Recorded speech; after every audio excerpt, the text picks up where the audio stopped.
Post-medieval English. In the earliest days of the colonies, English settlers in New England built homes with steeply pitched roofs, small windows, and central chimneys to withstand brutal winters. Timber frames, wattle, and daub were the materials on hand, resulting in rustic dwellings focused on basic survival rather than decorative flourishes. Very few remain today, but historic pockets in Massachusetts and Connecticut preserve these relics of America's first domestic architecture. Dutch Colonial. Dutch settlers in New York and New Jersey introduced gambrel roofs, which added useful attic space and effectively shed rain and snow. Thick brick or stone walls and exposed beams defined these sturdy houses. Though first constructed in the 1600s, Dutch Colonial saw a revival in the early 1900s.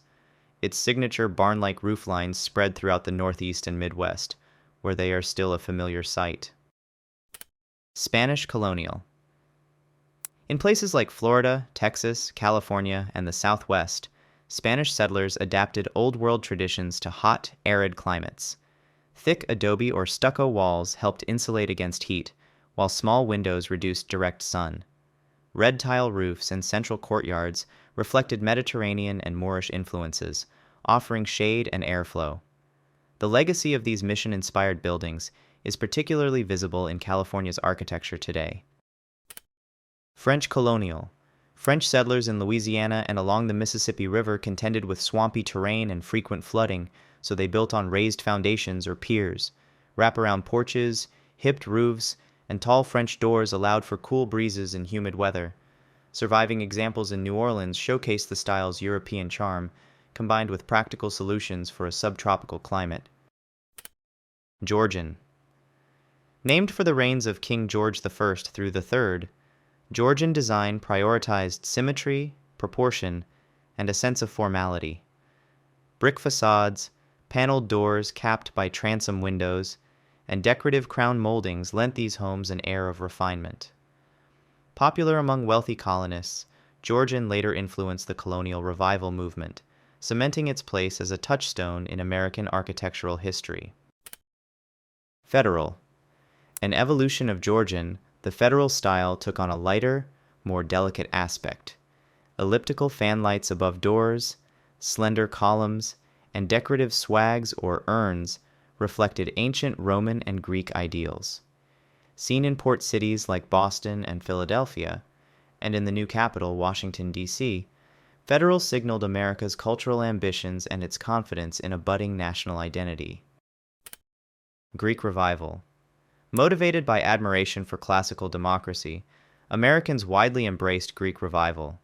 Front facades resembled ancient temples, complete with large columns, triangular pediments, and bold entablatures. Symmetry and simplicity projected civic virtue and strength. The style spread across the nation, shaping southern plantation homes, Midwestern government buildings, and everything in between. Gothic Revival. In a shift from classical models, Gothic Revival reached back to medieval Europe for inspiration. Steep gables, pointed arches, and ornate wooden trim created a dramatic fairy tale look. Decorative elements like finials and stained glass windows enhanced the romantic atmosphere. Particularly popular in the Northeast and Midwest, Gothic Revival offered a spirited contrast to the neoclassical architecture that preceded it. Italianate. Inspired by country villas of Italy, Italianate dwellings featured tall, narrow windows, often arched, topped by decorative crowns. Overhanging eaves supported by large brackets and the occasional rooftop cupola underscored the style's rustic elegance. Growing American cities like Cincinnati and Chicago embraced Italianate for its combination of sophistication and adaptability, helping it become one of the most common 19th century styles. Stick style. A transitional Victorian-era mode, stick style emphasized the home's wooden framework by applying vertical, horizontal, or diagonal boards onto exterior walls for decoration. Gabled roofs, overhanging eaves, and exposed trusses further accented the structure beneath the surface. Though less ornate than later Victorian designs, Stick style helped pave the way for the more exuberant Shingle and Queen Anne movements. Second Empire. Recognized by its mansard roof, an idea borrowed from France's Second Empire, this style freed up additional living space in the attic. Facades were elaborately decorated with iron cresting, dormer windows, and ornate brackets. Popular in urban centers like New Orleans and New York, Second Empire lent a distinctly Parisian sophistication to the American streetscape. Shingle style. Mostly found along the coastal Northeast, Shingle style offered a more subdued Victorian look, wrapping homes in continuous wood shingles that smoothed out corners and seams. These sprawling, often asymmetrical residences favored open floor plans, porches, and an informal relationship with the landscape. The emphasis on flowing exterior surfaces created an organic, beachy vibe that contrasted with the fussier ornamentation of the period. Queen Anne. Epitomizing Victorian opulence, Queen Anne went all in on asymmetry, with turrets, towers, and wide porches dominating the facade. Decorative spindles, fish-scale shingles, and stained glass windows enhanced the visual complexity. Bold paint schemes highlighted each architectural flourish. San Francisco's painted ladies stand as iconic reminders of the Queen Anne passion for maximal detail and flair. Mission Revival. Rooted in nostalgia for California's Spanish missions, Mission Revival adopted stucco walls, red tile roofs, and arches reminiscent of mission archways. Curved parapets, bell towers, and courtyard-centered layouts carried the theme further. Popular in warm, dry climates, Mission Revival was well suited to the southwestern states, where thick walls and shaded porches kept indoor spaces cool. Tudor Revival. A romantic glance back to medieval England, Tudor Revival played with half-timbering, steeply pitched roofs and large chimneys. Brick or stone lower floors contrasted with stucco and timber upper sections. Leaded glass windows, wooden beams, and ornate fireplaces completed the storybook feel. Particularly favored in the Northeast and Midwest, Tudor Revival offered a fairy tale twist on suburban living. Craftsman. Evolving from the British arts and crafts movement, the American Craftsman style stressed simplicity, handcrafted details, and natural materials. Low-pitched roofs with wide eaves, tapered porch columns, and visible rafters embodied its honest aesthetic. Interiors often included built-in cabinetry, inglenook fireplaces, and thoughtful woodwork. Bungalows gained enormous popularity nationwide, celebrating artistry in an increasingly industrial age. Prairie. Though short-lived as a formal movement, Prairie style forever influenced American design.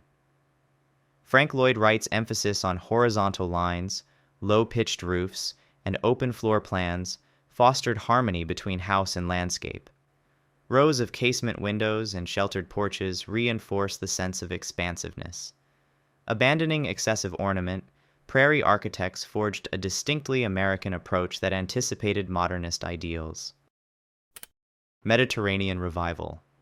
Combining Spanish, Italian, and Moorish motifs, Mediterranean Revival introduced red tile roofs, arched openings, and ornamental ironwork as hallmarks of coastal luxury. Courtyards and verandas blurred indoor-outdoor boundaries. Pastel and stucco exteriors brought sun-soaked charm, especially in glamorous locales like Miami or Beverly Hills, where the look of Mediterranean villas matched the lifestyle of leisure and resort living. Art Deco. Capturing the Roaring Twenties embrace of progress, Art Deco highlighted geometric shapes, stylized ornamentation, and materials like chrome or glass block. While most famously associated with skyscrapers, the style filtered into residential design, especially in places like Miami Beach. Rounded corners, bold color schemes, and zigzag or sunburst patterns created a streamlined, futuristic appearance that echoed machine-age optimism. International. Developed by European modernists like Le Corbusier and Mies van der Rohe, the International style prized functional purity, flat roofs, open floor plans, white surfaces, and the absence of ornament defined its minimalistic approach. Large expanses of glass and an emphasis on rectilinear forms gave these buildings a light, geometric clarity. Spreading globally, the style found a foothold in American cities, introducing a stark alternative to traditional decoration. Streamline Moderne. An offshoot of Art Deco's fascination with modernity, Streamline Moderne softened the sharp angles into sleek curves inspired by ocean liners.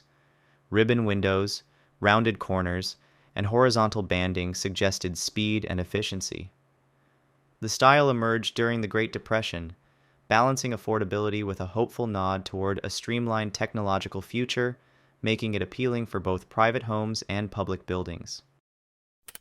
Hollywood Regency. Glamour ruled in Hollywood Regency, which merged simple modern silhouettes with over-the-top decorative elements. Mirrored panels, glossy finishes, and theatrical flourishes drew on Art Deco, neoclassical, and global styles.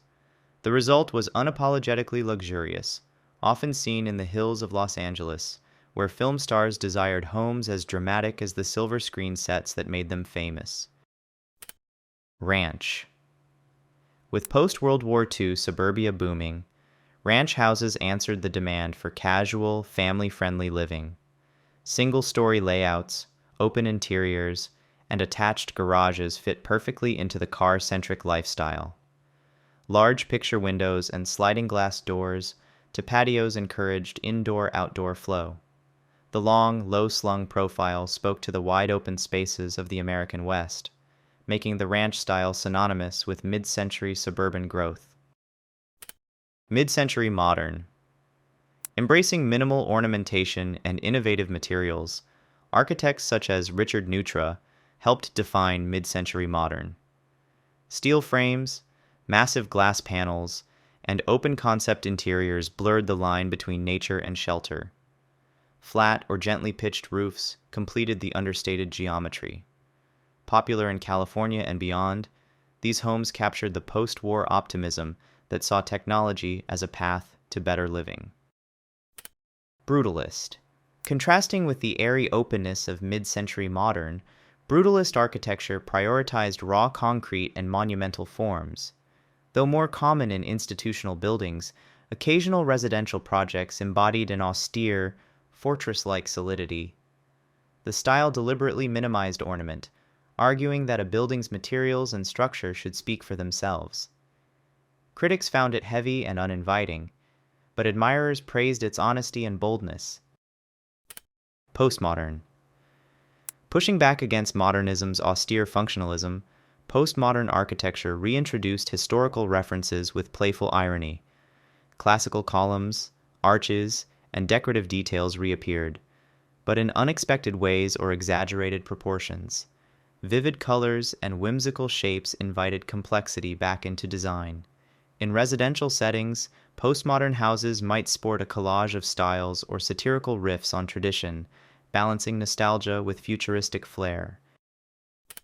McMansions. As suburbs continued to grow, large-scale homes that blended elements of colonial, Tudor, and Mediterranean gained traction. Dubbed McMansions, these often featured multi-gabled roofs, towering foyers, and expansive floor plans. Critics lamented their eclectic jumble of references and supersized footprints, but they appealed to buyers seeking space, status, and recognizable historic details. They became the go-to symbol of late 20th century suburban affluence. Modern farmhouse, merging barn-inspired features, whiteboard and batten siding, metal roofs, black-framed windows. With minimalist finishes, modern farmhouse rose to prominence in the era of Instagram and TV renovation shows.